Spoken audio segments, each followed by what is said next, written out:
Two enemy on bun line! Rapid! Fire!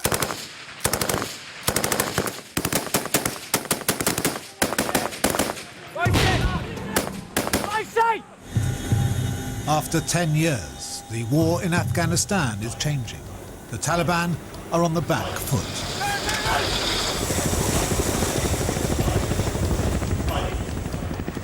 These Royal Marine Commandos are pushing deep into enemy territory, seeking out the insurgents who, though on the retreat, remain a deadly force.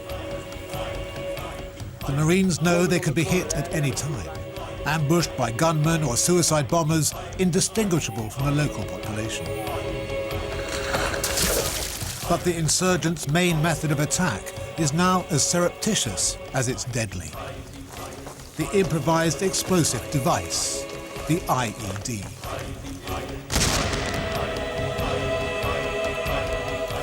Out here, every footfall could invite death or serious injury. Every patrol is a dice with death. It's bandit country out here. The way you think about it is, say you're in a car going down the road. There's 5 of you in the car. You know, your driver, your passenger, and your three guys in the back. One's going to die, one's going to lose his legs, and the other 3 are going to be slightly injured. But you don't know which order is going to come in. That's what it's like when you go out. It's just literally not if, but when. Coming here, getting close to guys that you're working with are next to you, and the next thing you know, the next week they're not here. It's just the worst feeling in the world. Whilst facing the threat of guerrilla warfare, the Marines must also win the hearts and minds of the local population. They must assure them of security and a future beyond war, beyond the bombs and bullets.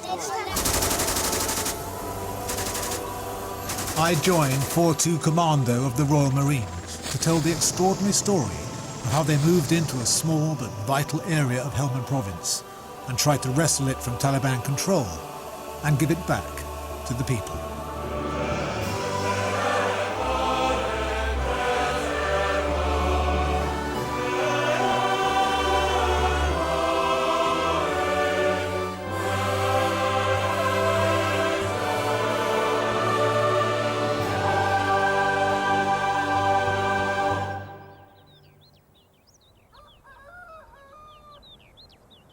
Nad Ali North, for years a Taliban heartland.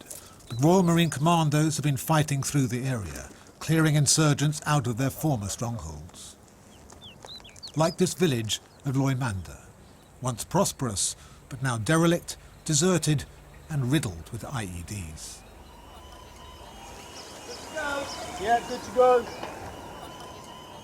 The plan is to get the village on its feet again. But first, the Royal Engineers must clear it of the IEDs. Firing! The Taliban will do all they can to disrupt this work, so they must not be given the chance to counterattack. They have to be kept out of the village at all costs.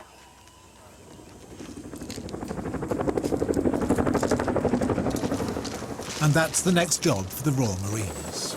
They are being sent to man outposts on the fringe of Loimanda village, pin down the enemy and keep them at bay. So, Eddie, what are you up to? Loimanda, south of the village, just to go down and soak up some of the enemy in front, disrupt and destroy, to relieve the pressure on the village, so that work can go on in there with no hindrance, basically. 2 Chinooks are taking these men of L Company to the most dangerous of these outposts, a place called Toki. They are to relieve their comrades of J Company, who've been under heavy fire. What's happening down there? Is it quite kinetic? J Company have had quite a few injuries, unfortunately, a couple of fatalities.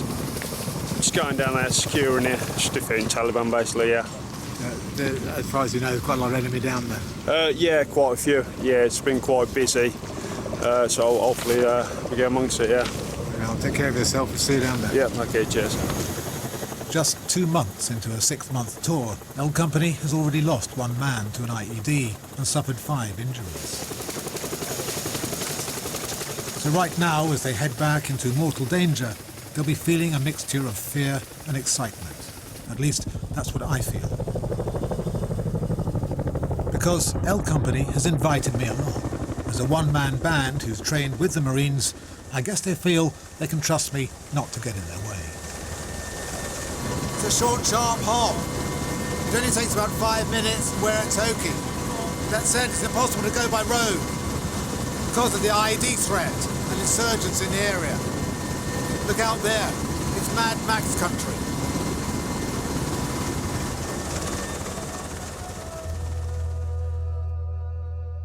From Loymanda village, we fly just a mile south to the British outpost. Checkpoint Toki is set in a remote farming area in a traditional Taliban heartland. But Toki is no fortified base, just an old farm compound surrounded by mud walls. Ill-designed to keep out the wind and the rain, let alone bullets and bombs. A sort of latter-day Rorke's Drift, with the enemy all around.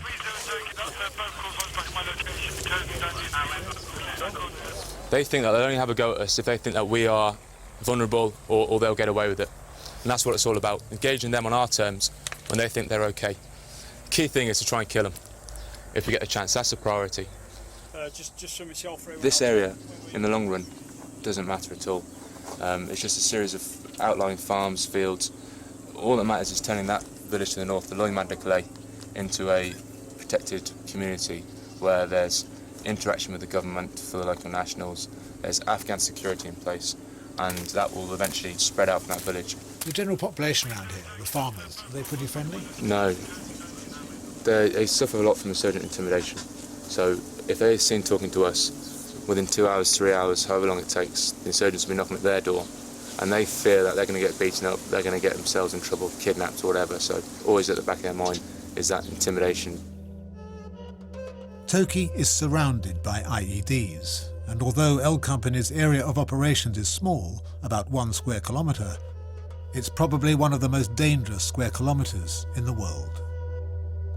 Area we'll be working in today, it'll be southeast. Prior to getting out on the ground, the commandos are given the latest intelligence on the area and told what they might expect. Like I say, most dangerous points, crossing Mercury, compound 66. That's the previous firing point also, that's where grenades was thrown onto a J Company by Taliban.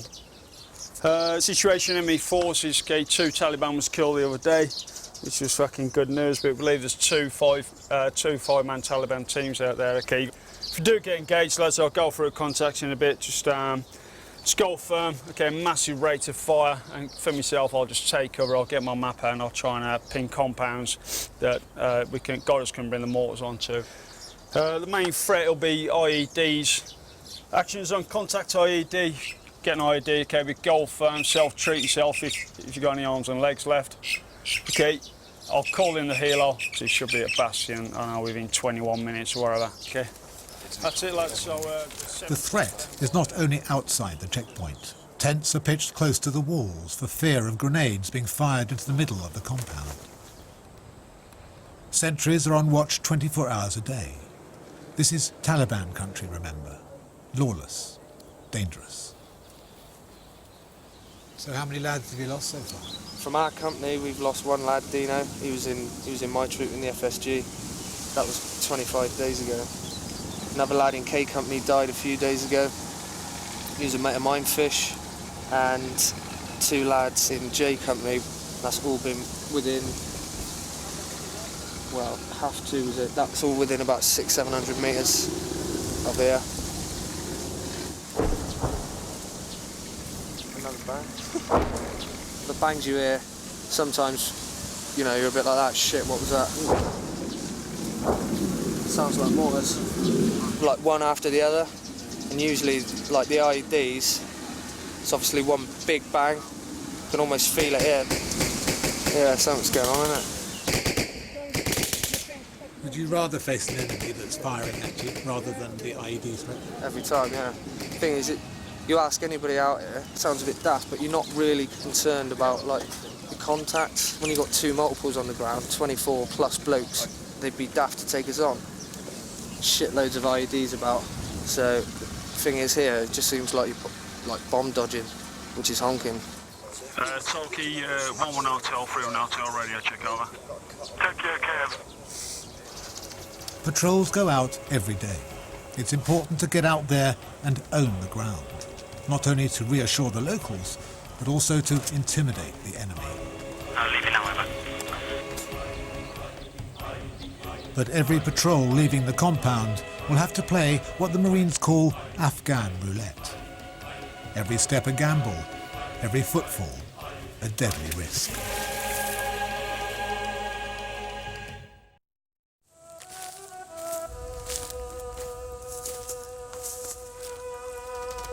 At checkpoint Toki, Royal Marines of L Company are returning from their routine daily patrol, seeking out the enemy. Today, there was no contact.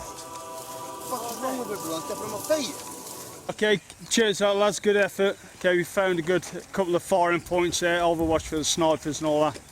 So that's us done, yeah. Cheers out, lads, thanks. You see him hanging out about 2 seconds. In between patrols, it's a waiting game. To pass the time, there's not much to do, except eat, work on the six-pack, and keep sentry duty. This road here is usually mega deserted. The last few days you've seen a lot more movement here. But again, it's rare you'll see a car. The first time I've seen a car here, we've been here 9 days now. Seen a car. Looked dodgy because he stopped on that corner there for about 5 seconds. Moved in, went behind cover here because the road just moves behind that compound there. There was 4 blokes in the car when they stopped there, and on the way back they only had 2. It could be nothing, but you don't know.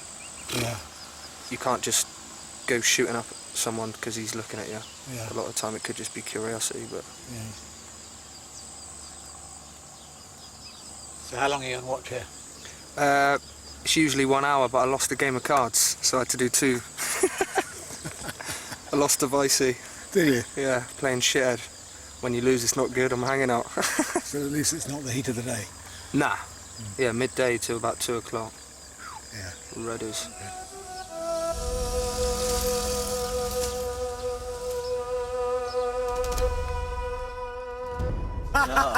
Roger's garage.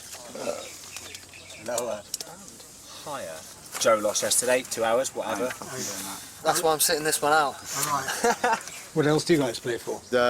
Being a wet bitch, which involves like for 24 hours, every time you want a cup of tea, no matter what time in the night or day, you get shaken, woke up, and you have to get up and put the tea on, get the wets on. Easy tiger, you need to get them off. How dare you? Out here, regulations and dress code are more relaxed during downtime. It's a way of keeping spirits up, helping the lads forget the immense dangers they face on a daily basis. That's the way I roll. I live in the jungle, baby. You got to wear the rig. You look like that bird of coral. Fucking get up here, mate! You do know girls are going to see this on TV? This can pull page 3s. So, Eddie, 21 years old, first tour in Afghanistan. Is that what you expected? Yeah, it's different. You come out here, and even though when people are saying it's 90% waiting, 10% war fighting, but it only hits home when you're actually here, and some days are long old days with nothing, and it's a lot of waiting around. And it's you don't really think about it until you're here, and you're like, bloody hell, waiting around. It's been 2 days and I've been sat in this place roasting. That's and awesome, isn't it? yeah, nothing's happened, which is nature of the beast. But obviously things do happen, and usually at the least when you expect it. So. How many shots you fired this tour? Go on, how many? What's the hit ratio? Hey, I've aimed at 5. What? Don't aim, how many you fired? 29, eh? 29? 24 warning shots. And 5 fucking gone for the back. 1 confirmed, 3 unconfirmed, 1 miss. Fuck off, you did it once. 20%. I'd fancy my chances against you. Oh dear! Sticker in the tree line. South Sanger. He's dipped behind the wall. bloke in a light blue dish dash has come out, he's gone to the left. He's gone down there. Did he go to the left-hand side or the right-hand side? Right inside that entrance right there. A dicker has been spotted. That's a Taliban scout. They're not going to fucking use a radio straight in front of us if they know we're going to slot them, are they? The man seen is a known Taliban spy who reports back on the Marines' movements by mobile phone. And he could be laying an IED right now. That bloke who just walked out there in a blue dish dash light, and he's just come out there, so the bloke in the white dish dash is behind that fucking compound there. Like. What about him? Yeah, he's got a mobile phone. He's got a mobile phone in his hand. Have we got any fucking Is there any icon? ICOM. That's intercepted communications. Proof that a dicker is transmitting strategically important information and can therefore be shot. He is calling the call sign of Kamil. Our own interpreter scans the airway, trying to find the telltale chatter that will condemn this spy to a Royal Marine bullet. Right. With a fucking helmet. The bloke in the blue isn't the one from yesterday. The bloke in the white is meant to be the one. That was meant to be that bloke from before. Twice, mate, on that day. He was definitely dicking us that day, like. He had a phone in his hand. Damn. Fucking texting him. Brazenly. Boss will go bonkers if he sees me in my fucking pants. Yeah, Roger. This is the way I do business. Right, fucking talking ones, that bloke with the phone. 100 metres south of this position, Yeah, you can see like an entrance to an alleyway. Little girl. Don't slaughter. The dickers made a run for it. The trouble is that when he was in the Marine sights, there was no ICOM chatter on the airwaves, which means this time he could not be shot. Yeah. You want to take over, mate, because you've got the kit? Yeah. If you see him, give us a shout and the jump back up. Tell me what happened there. What was the excitement? The bloke that we caught dicking and related him to ICOM about 2 or 3 days ago, just been seen then. So we were trying to get over there to ping him doing it again, which would give us clearance to shoot him, but he dropped out of sight and we haven't got any hint saying that he was on dicking us, but because we know who it is, we were waiting for him to make a wrong move, basically pick him up and then we can prosecute with a shot. Right. You have to respond faster, don't you? Yeah, hence why I'm in my pants. I wanted to get a shot off in this fucking rig, I'd be hoofing. Oh well. Another day. Frustrating for the Marines, in particular for Eddie. His war got very personal just 3 weeks ago, when his best friend, Dean Mead, was killed by an IED. Marine Mead, Dino, very good friend of mine. I was with him when he died on the 15th of May, again in Loymande South. It's about 700 metres down the road. And yeah, I was about 3 blokes behind him, 15 metres. IED. Morning of the 15th, which was a difficult day, very difficult day. Probably one of the only days where it just one of them, you know what I mean? Can't really explain it. But his memory will never be forgotten, which was a good one. He was a good lad, did everything for anybody, didn't have to ask him twice, he was just a nice bloke. Which is a shame his life was cut short, 19 years old. What's your feeling towards the Taliban? None at all. I mean, they've just got a totally different attitude to life compared to your worst people in the UK, your scumbags in the UK, are tenfold over some of these people out here. It's unbelievable. And it's just got no emotion towards them at all. So you have no problem killing them? None at all. None at all. Lower. I'll be nice to you, Vicey. Paul Vicey, 27 and already an Afghanistan veteran, has had to get used to losing friends. Out of the 4 fatalities we had, 3 of them have been close friends of mine. How do you deal with that? Again, you just got to rub it in and crack Yeah, the first one hit me the hardest, to be honest with you, because it's the first one of the tour.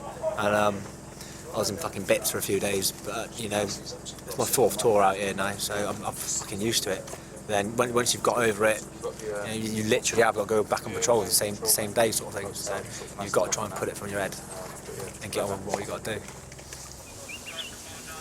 And that is, not to put too fine a point on it, killing the enemy. Not only the Taliban fighters, but also the Taliban spies, the dickers, an increasing threat to L Company. I think it's just about time we got one, really, you know, because they've been dicking us for weeks now. We've been around it. Because these people could be making IEDs. Yeah, oh, don't get me wrong, I don't feel anything towards them. You know, I don't care, they're dead. As far as I'm concerned, they deserve it. I mean, if they're cooperating, you know, even if they're just passing information along, they're not exactly the kind of blokes to stop us if we're going to walk onto an IED.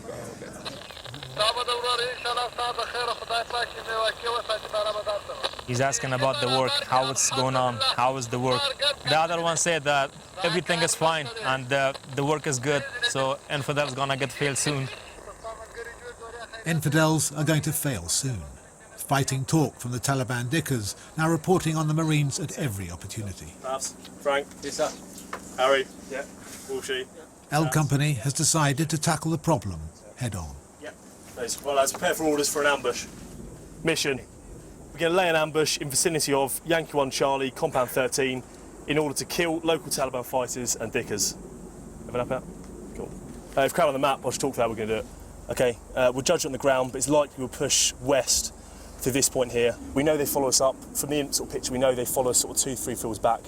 So hopefully we'll sort of see guys coming out this tree line, or coming out this tree line here, and going into Compound 7 to ask what we've been doing, basically. If we don't get... The Marines are going to patrol towards known enemy positions as bait to attract the dickers into an ambush. If they bite and are spotted, they'll be killed. From here, we should have good sort of arcs on this sort of open killing ground here. Actions on dickers, as I said before, we need to get that marrying up between the ICOM chatter and us seeing them with the ICOM, or them blatantly dicking us, okay? Let's not just get carried away and start fucking dropping people. I know you won't, but just fucking bearing in mind that we don't want to be shooting civvies. After that, lads? 3031 out to our radio, check all that. Just shake out now, just so we know we are. Woods, Pavs, Joe. It's 6 in the morning, and my first patrol with L Company. What you going to do, Chris? Just jump in the middle with me, yeah? Yeah, I'll be with you. Yeah. So we're about to go out on patrol. The idea of this is to basically lay an ambush for the insurgents, with one part of the patrol drawing fire. They're basically the bait. And then if there is a bite, as it were, from the insurgents, then the others will be ready to pounce. Are we good to go in 5, lads? We form up in a line behind the point man, who, carrying a mine detector, will lead us forward. Leaving 2 minutes, lads. I'm about to join in a deadly game of chance. Afghan roulette, as the Marines call it.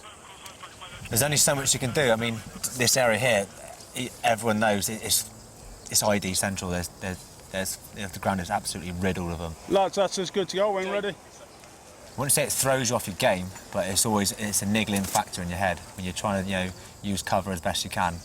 But they know we're going to use cover, so that's where they lay their IEDs.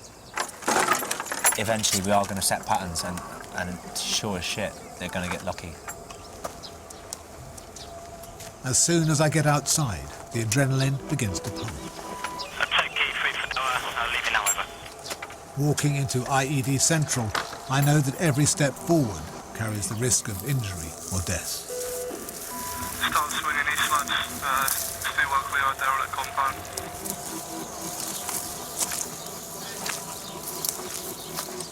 Markers here. Okay. Obvious paths are avoided. Established routes given a wide berth. Tree lines, natural cover for the Marines in case of attack, are often mined, so crossing these demands particular care.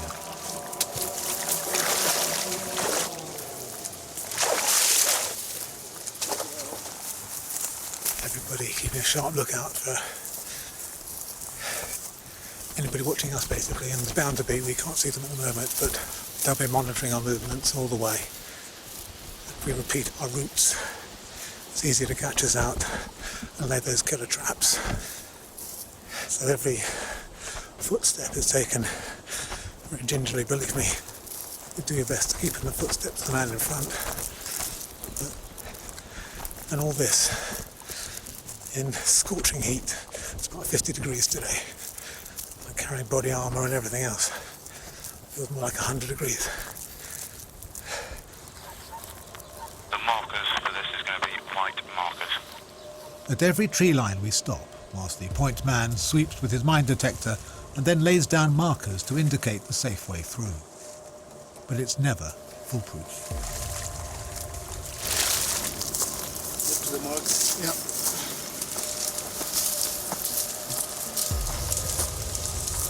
Left of the marker. It doesn't matter where you are in the line. It may not always be the weight of the first footstep that triggers the IED, nor the second, nor the third. It's just luck, or rather, bad luck. Go for it. Some square holes there, lads. Fucking avoid them. Chris, don't stand on those holes, mate.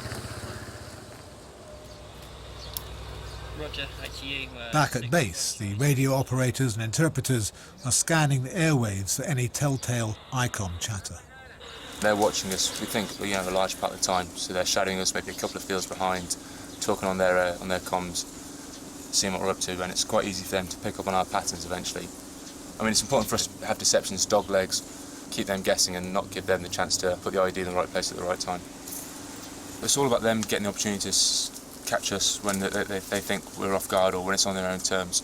So if it gets to the point where they think that, right, we've got them here, then they'll open up with whatever they've got. Problem with the Dickers, because everyone's a farmer who looks exactly the same as the insurgents. There's a lot of pressure on the lads trying to work out who's who, and as soon as we start getting it wrong, that's when we get ourselves in problems. Toki, we've just gone firm, stopping a couple of packs on the mountain bike over. You've got some sort of memory card for a camera or something there as well, mate? Is all this, all one person? Yeah. Obviously don't get your fingerprints all over it. We come across two Afghans on a motorbike. They are stopped, questioned and searched as a matter of course. Toki, If you're a young man in Helmand, this is an everyday experience. Fairman Hotel, we've just gone firm. There's two fighting age males here. We're just going to biometrically enrol them. You've probably got eyes on for the... Biometric enrolment, fingerprinting and scanning the iris. Just doing that like local population. So if anything does happen in future, we can link it straight back to them. Getting the IEDs, fingerprints, anything like that. Okay, we can direct it straight back to these people and just go and arrest them basically. Let's put those down as well. Is this unusual money from sort of Pakistan there, is it? Or? What's that, Richie? There's some banknotes from Pakistan? Yeah. How come he's got them? Where was these pair going? They're going to Bazaar. The bazaar, yeah. Okay, yeah. What are they going to buy? They buy to sheep. You got sheep? Yeah, buy to sheep. Asking why he's got so much money on him. Is it all for sheep? Is it?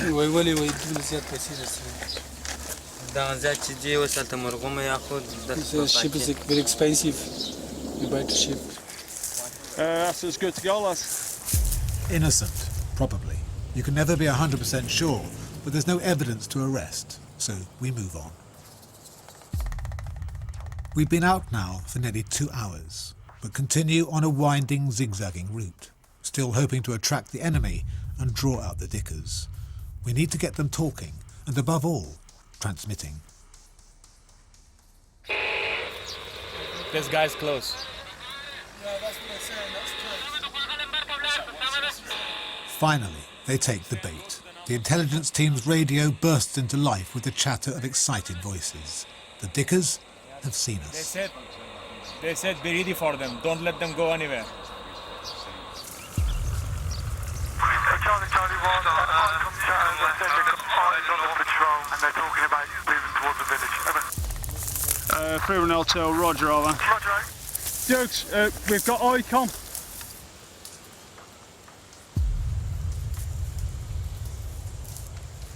The ICON is accurately reporting our movements, where we've been and the direction we're going in. We're being watched at close quarters. They can see us, but so far we can't see them.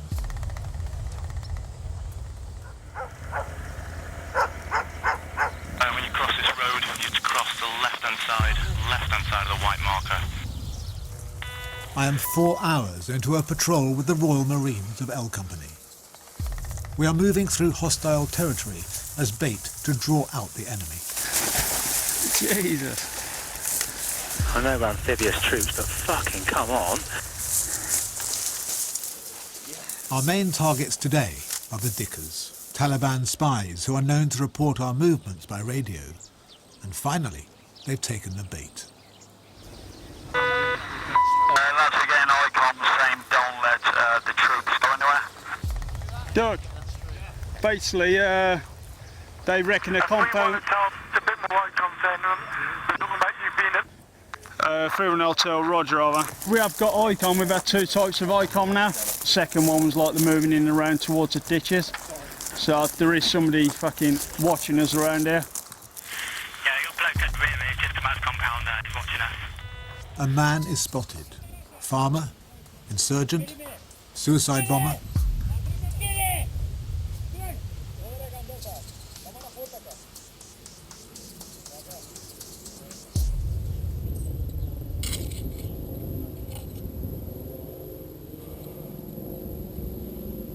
Yeah, he's clear. Go for it, lads. Nothing found, and still no sight of the Dickers. They stop-start these patrols on a few metres down, take stock of the situation, read what they call atmospherics. It's very quiet. Sometimes quiet's not good. Sometimes if the locals know something's up, they'll hide. They'll go into their compounds, lie low. That could be an indication that something's about to kick off. Or not. You just can't tell. I just saw him purge the same bloke back in the trees, and loop round, he's back in the same position. Then, Vicey spots two men who could be following us. Where's that, Vicey? Directly to the rear, mate. The two guys stood there. They've watched. I've been watching them. They've watched all our drills coming right across this ground as we've got this far. If they move up to the next crossing as we're going up here, then let them have it. Yeah, Purds, maybe a warning shot from the bloke in front of you first, mate. Somebody watching us, Les? Yeah, to the rear. I'm just going to see if they keep moving up with us. We'll give them a warning shot. Seems we're being watched by two suspicious characters. If they continue to follow us and monitor us, there's going to be a warning shot. If they continue after that, there'll be more shots. But there won't be warning shots.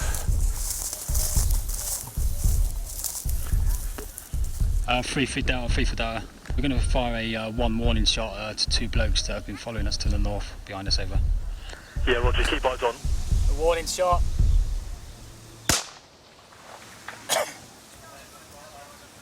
Les, see him now stood up, his mate's thinned out to the east.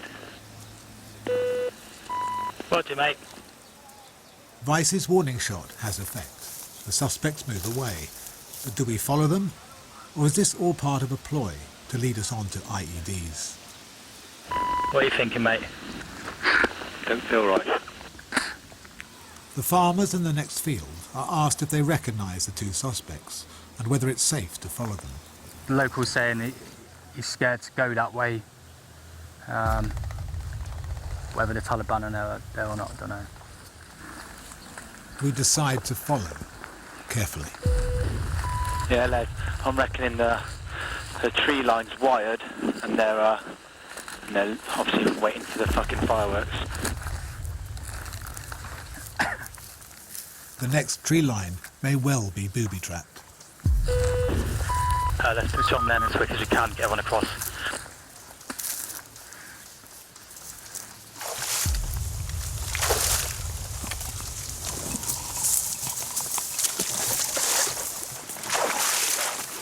It's a great relief to get across the tree line, but the fact that we do is immediately reported by whoever's watching us in a burst of ICOM chatter. They said that we are ordering. The other one said we are still there in their place. So the other one said, have you set up the big things for them? Big things means ID, yeah, command ID or something like that. Yeah. So the other one said, yeah, I set up for them that, no worries. We are closing in on the Dickers, but because we know from a range of evidence, including the ICOM chatter, that they're drawing us onto IEDs or into an ambush, the Marines have to act fast. There's about 4 or 5 blokes along the side there running out, having a look at us and then running back in. Update again, to our half right, we've just seen at least 5 males run into the back of a compound. Just on the other side of the tree line, a volley of warning shots is unleashed. Make sure you're fucking IDing though. But the Dickers don't run away. They keep dodging behind a compound wall, phones to their heads. Have a look. Hey? No waistcoat, just white. With a dark blue and another... Sharpshooters take aim. This time, it's shoot to kill. Go! Yeah, see?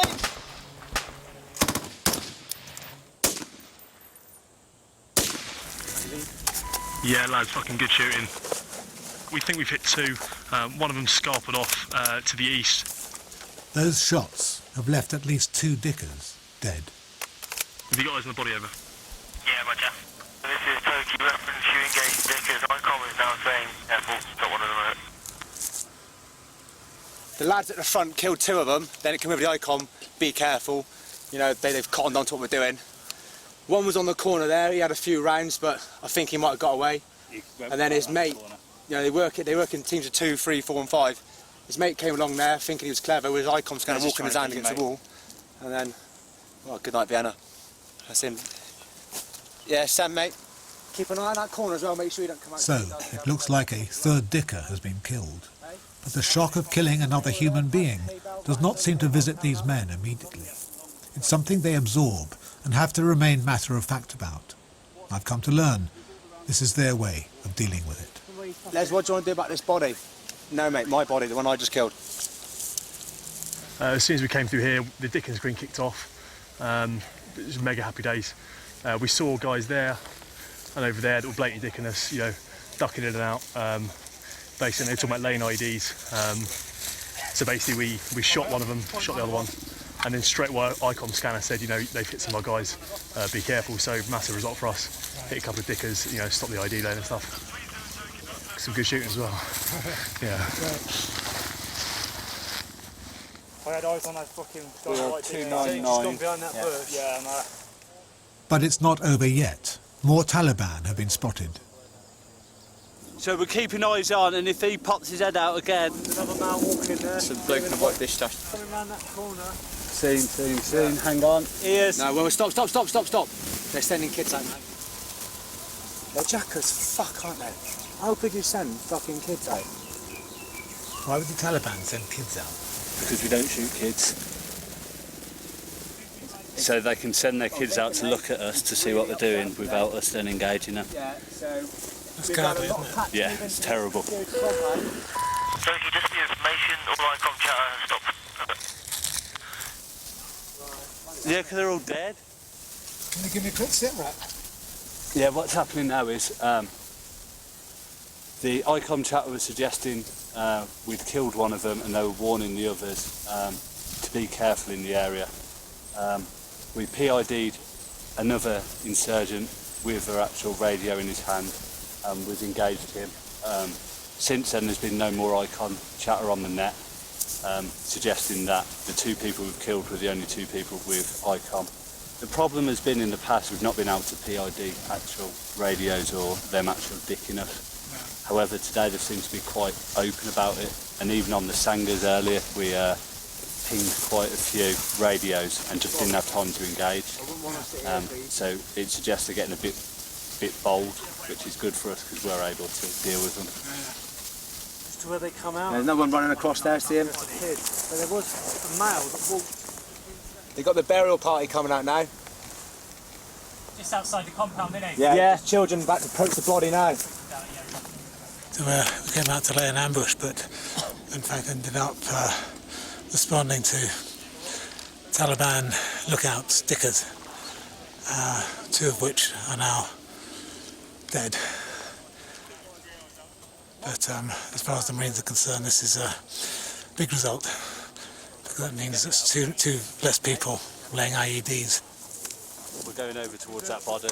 Roger. You got one, yeah? There are 2, possibly 3 bodies up by that compound wall, which is clearly stirring up the locals. Nevertheless, the dead Dickers need to be identified, so a patrol is sent to do just that. Can, if you think it's safe, get up on the body. Okay, but I obviously don't take any risks for that. But have the survivors fled, or are they laying in wait? Stop bunching up, lads. Fucking space out. Green Eyes have got one fighting crowd digging on the southeast corner of compound 41. Yeah, Roger, we haven't got eyes on. They may be digging the bodies and that. L Company has killed up to 3 Dickers or Taliban spies. I'm with 6 of the commandos who've been sent forward to check the first of the dead bodies.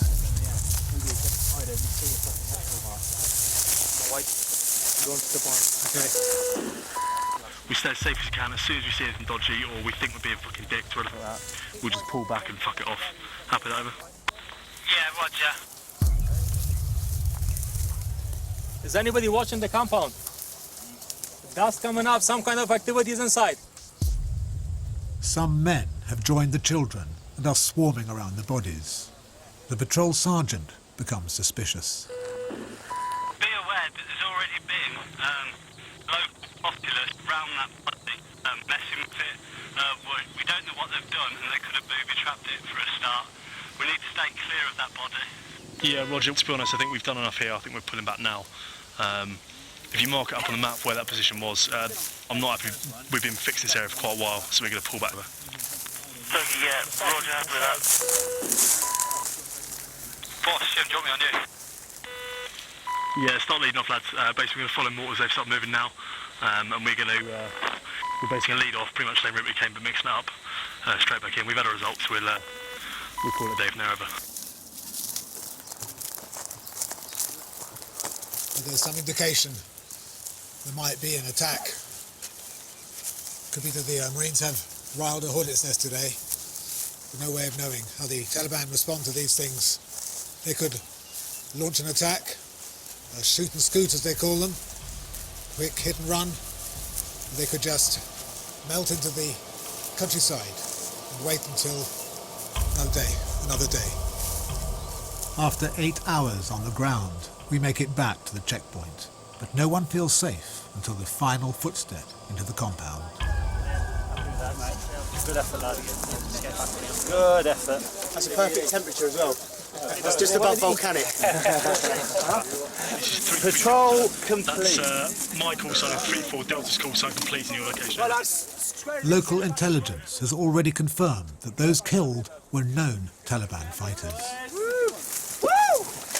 It takes a couple, boss, doesn't it? Be happy now, lads, aren't they? First one, centre of mass, guaranteed a hit. So basically, that's the result. I mean, in terms of sort of teams that work around here, we have sort of 5-man teams. So that could be a whole team taken out straight away. So fucking good result, basically. Happy days, yeah.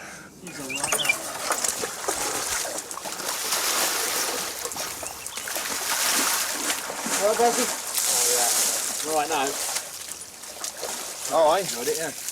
Yeah, got a few, didn't we? Yeah. I don't think they expected it.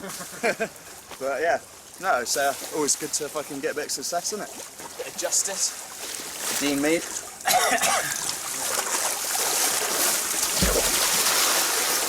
How was that for you, Vicey, all right?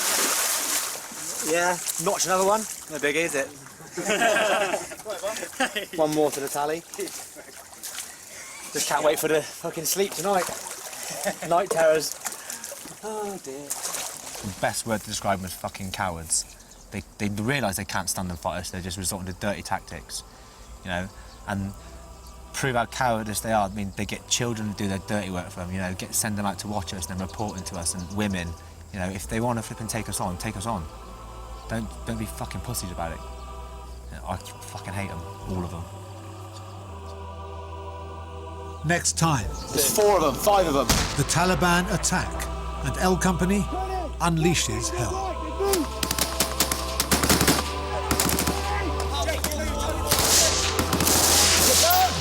Fire! 6-3 Alpha, fire! Cancel my command over.